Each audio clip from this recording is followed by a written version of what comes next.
Hi, everyone. Thank you for taking a few minutes to watch this introductory video to the West Virginia State Auditor's Office P-Card project for Accounting 322 that we're doing this spring semester. So I want to take a few minutes and introduce you to the project, introduce you to what we're going to be doing, and walk you through some of the basics that we're going to be looking at. I'll be posting other walkthroughs for each of the three sets of work papers that you're going to be submitting, one each week. And then I'll also be posting a video walkthrough where we talk about like presentations and what it is that it really means to put together a good presentation that you can give to Jonathan whenever he comes from the state auditor's office on our presentation day, which is April 23rd. Yeah, Thursday, April 23rd. So we still have to get a day or still get a location for that. Since I brought it up, I'll get that taken care of. I also know that since this is an asynchronous course, not everyone may be able to come to the presentation whenever it's scheduled. I really want you to make every attempt that you can to come to the presentation because it's one of the few times that you'll get to do this kind of presentation in front of a government official, using showing not only your acumen but showing the things that you've learned and showing just what you've found out through the data. We can't prove anything, but we found some very interesting stuff over the years. And there have been some instances where there was some very serious stuff that's been found. So this is an important project, and I think that you'll all really enjoy it. So to kick things off, I'm going to share my screen and we're going to walk through a brief presentation here.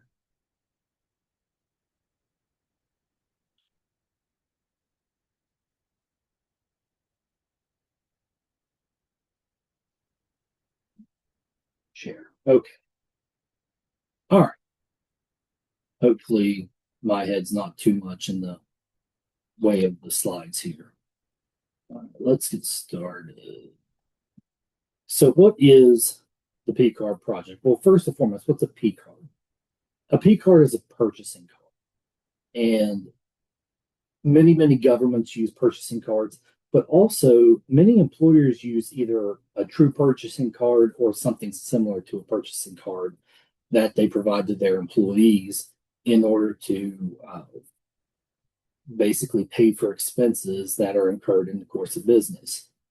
I know whenever I left college and started at KPMG, one of the first things that happened is I was given a Diners Club credit card, which I don't even know if Diners Club still exists anymore, but it was just a credit card. But basically, we were allowed to, charge expenses to it.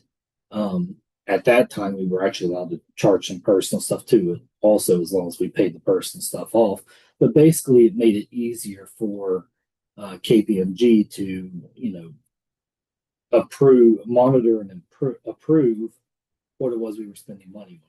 I would go and I would submit my time and expenses, and they could see it on the bill, and they could approve it or ask for more documentation, whatever it may be.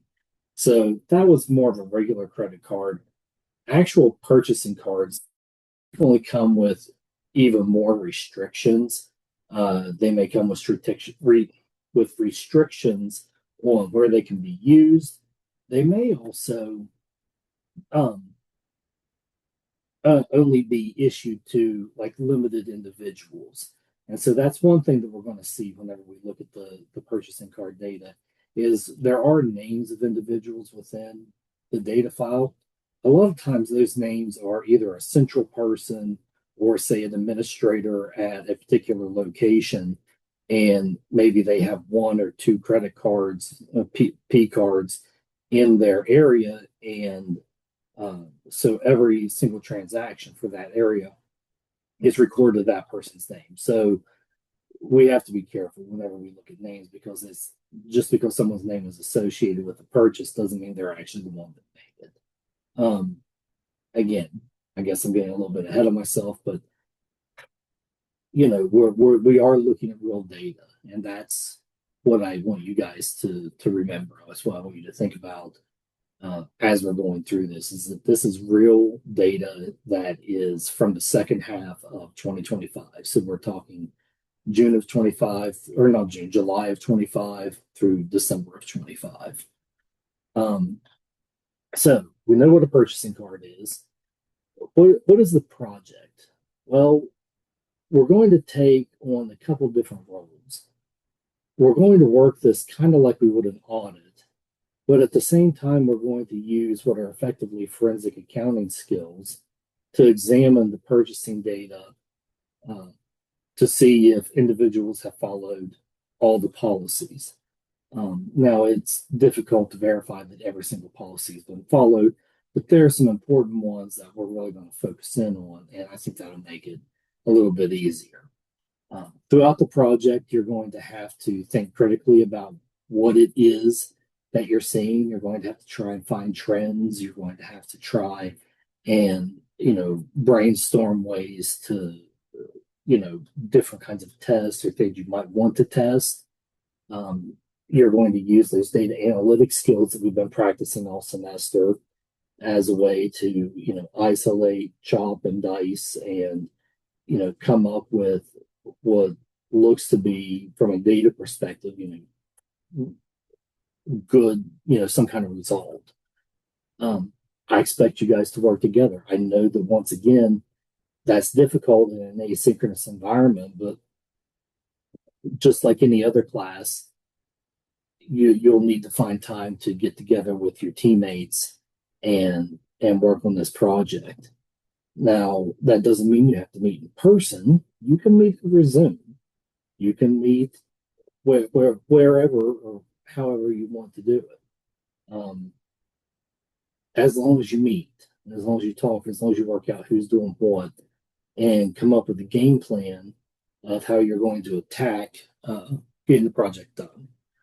We're going to work on communication skills between each other, and as part of like our big presentation, we're going to enhance the professional development practices and enhance professional development, and we're going to practice the notion of client confidentiality. What does that mean? Well, one of the big things that we have to tackle, especially as accountants, and especially as an accountant, perhaps it's going into, a client, someone, a company that's not the company that we work for, is that we're being trusted with confidential information. And we have to be very cognizant of that. And we have to make sure that we are maintaining our client's confidentiality, and that we're not doing anything that could possibly harm that client as it relates to, their data getting out, or just information that they normally wouldn't want anybody to see. And not because it's bad, but because it's no one else is right necessarily to see it. And ultimately, the idea of creating networking opportunities, you are going to meet someone who is actively working in our state government, and they hire folks. And he knows a lot of other people that work in a lot of other agencies who also hire folks. It's a good way to get your name out there, especially if perhaps working in the state level government is something you might be interested in. And it really is, we tout this an opportunity unlike any in the nation. This is a collaborative project that we do with the state auditor's office, and there aren't other projects out there that exist like this. Yes, there are other schools that do projects with government organizations and things, but this kind of analysis and getting this kind of granular level detail is something that's pretty unique to us, and that we're proud of, and that you should be proud of being part of, being able to participate in this working partnership. So what are we talking about whenever I say we're going to work on from like an audit perspective? Without rehashing, some of the other courses you've already had, I do want to quickly run through the different types of work that we might be doing whenever we're thinking from sort of like an auditing perspective. The first is assurance. Those assurance engagements are where we're being hired to give some level of assurance to a client about how something is working. Is something working correctly? And is it producing what it should be? So that's why you have like risk advisory, website security, data integrity. We're going in and we're checking those components of their system to make sure that everything's functioning the way it should be. And then attestation is where we are doing something that's pretty specific. Like there is a job that we've been hired to do, and we're going to attest to that job and to nothing else. And that's sort of where this project is. It's sort of an attestation kind of project. The last bullet point that says agreed upon procedures, that's really what these are. Now, you normally would never see agreed upon procedures that look like this. I can remember sitting in conference rooms going through and checking boxes to make sure that contracts included everything that they were supposed to for one of our big clients. That was an agreed upon procedure. It was very boring and very monotonous. But we did what we were told and nothing else. Normally, that falls short of what you would see in an audit, which is our last item, because within the audit, clients' financial statements, we are issuing the financial statements, and we are also looking at the state of their internal controls, and that is beyond the scope of what we do. So that's why we're sort of in that attestation, agreed upon procedures, because basically we've been, we've been given this data, and what we're supposed to do is sort of find out what's anything that may be violating the policy, which sounds kind of broad, but it is a very target oriented goal, and so that's why we consider this agreed upon procedures. So what are we doing? Applying auditing techniques with data analytic techniques to do the following. So substantive testing. This is where we examine transactions and balances for reasonable assurance.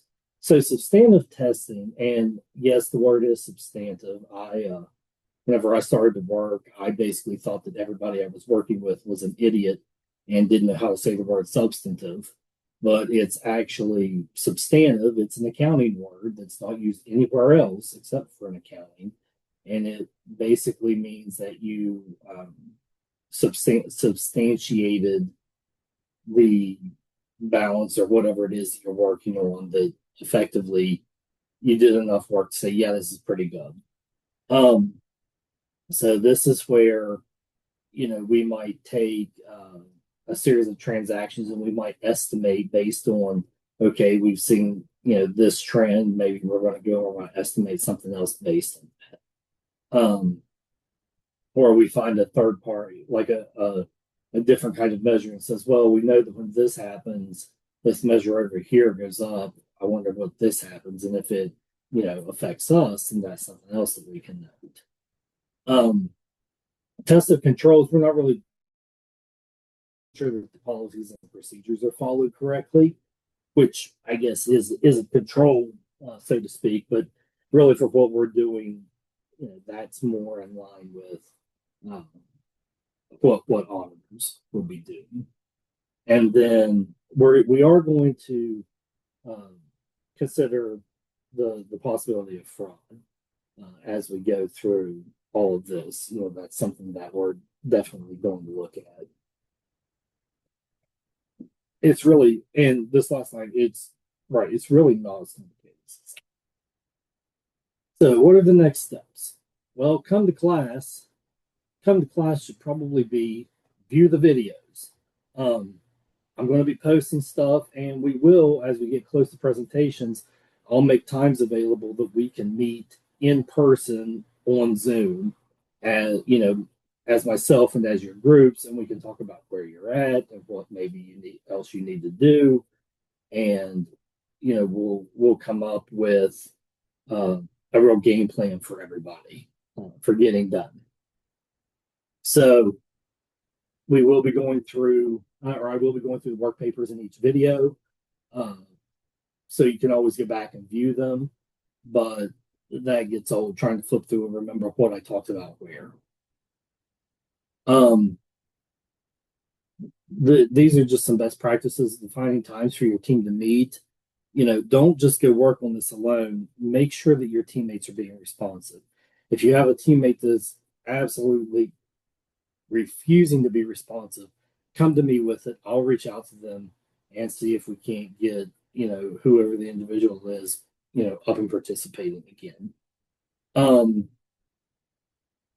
So we're going to start the first part of the project um, in the next video where we start with work paper 1-0. I'll be posting that here in just a short while. Then other important things. So I didn't update this yet. So this is going to be Thursday, April 23rd, 2026. And this part is unknown. Yeah. And it will be in Reynolds Hall, hopefully, but we don't know what room it's going to be in. So once I have that information, it'll be provided to you. And then this semester, there actually isn't an accounting 452 class. So we actually don't have to wait for them. Whatever time we set is what time things get done. That's when we'll get started. So, the last couple of years, we did have the accounting 452, and I had it called out for, or the reason I haven't called out in here is because oftentimes I've tried to match their schedule as far as practice, number of practices and stuff like that. But that's really them being there. Like we don't really gain much. Like I find what they're doing interesting, and you might find what they're doing interesting also, but it doesn't really have any impact on what you're doing for your presentation. And so the fact that we don't have that class really shouldn't make a difference. So let me take that out there. Okay, that's it. That's our introduction.